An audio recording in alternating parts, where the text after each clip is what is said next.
Well, a group of activists in Cape Town have assembled outside Parliament to demonstrate against gender-based violence. This takes place as Women's Month draws to a close. Newzroom Afrika reporter Nasiphi Same joins us now live from Parliament. Good morning to you, Nasiphi. Just talk to us about the march that's taking place, the demonstration, the peaceful one taking place this morning outside Parliament. Well, Gio, we are a few meters away from Parliament. The streets leading to Parliament have been closed, and the protesters or people that will be demonstrating or are demonstrating are standing just meters away from Parliament.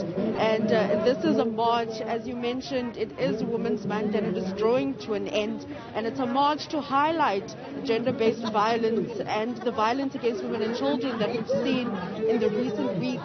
And just a few days ago in Cape Town, 2 women were found discarded on an open veldt here in Cape Town. But I'm joined by one of the organizers just to paint the picture for us, the reasons behind the march and how serious gender-based violence is. This march is an important moment in South African history because this is the last time. This is the last time that women are going to come together to tell the president to pull up his socks and actually use the money. Use the money that he put aside, 1.6 million. What are you going to do with that, sir? There was no instruction on laying out the details. We handed over a memorandum nearly 2 months ago, detailing what the government can do to help the women in this country. Then the government responds by insulting us and bringing the very police officers here to stop it. Police who killed Nathaniel Julius, a 16-year-old boy with Down syndrome. Justice for Nathaniel Julius. The police as an institution are corrupt in this country. The government as an institution are corrupt in this country. We are tired. We are tired of having to fight just to breathe, just to walk around late at night. It is ridiculous. Cyril Ramaphosa, your time is up. You need to take accountability for what the men in this country are doing.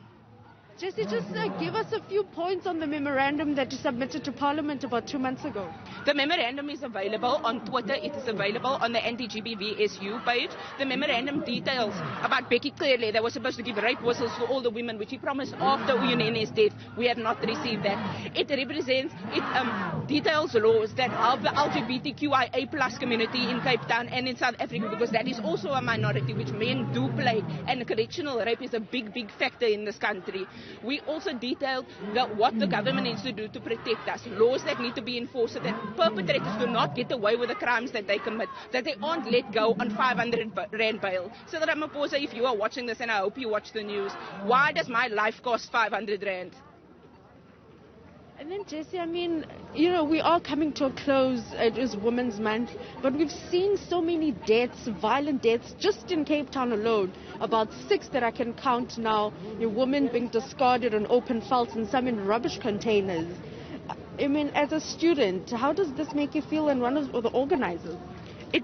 It's a very suffocating feeling. And you know what? What's even sadder is that I have no time to feel sad. I have no time to cry, because what are we doing? We're out here fighting for the rights of other women, fighting for the justice of other women. And that's literally all we have. We have no government backing us. The police don't care about our actual well-being. All we have is the women that are standing here and the people who choose to help in situations. There's no trust with the government. There's no trust between the people. I personally do not trust men. You could be a family member. You could be my best friend. I do not trust you.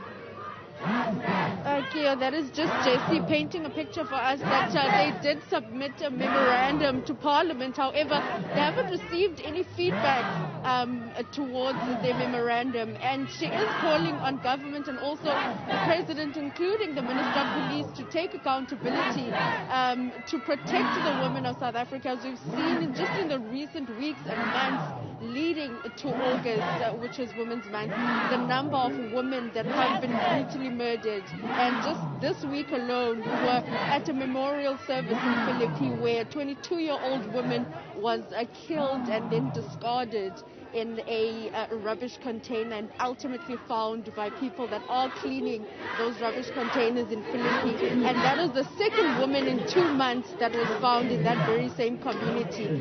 You know, activists that we've spoken to just this week alone are saying that the issue of gender-based violence is a serious one, and they're also calling on government to take the matter very seriously and address the issue, and also address the social ills that they believe is the root cause of gender-based violence violence in various communities, in particular previously disadvantaged ones. Well, thank you very much for that update. Our reporter Nasiphi Same coming to us live from just outside Parliament in Cape Town, where a GBV march is actually taking place as we round off Women's Month.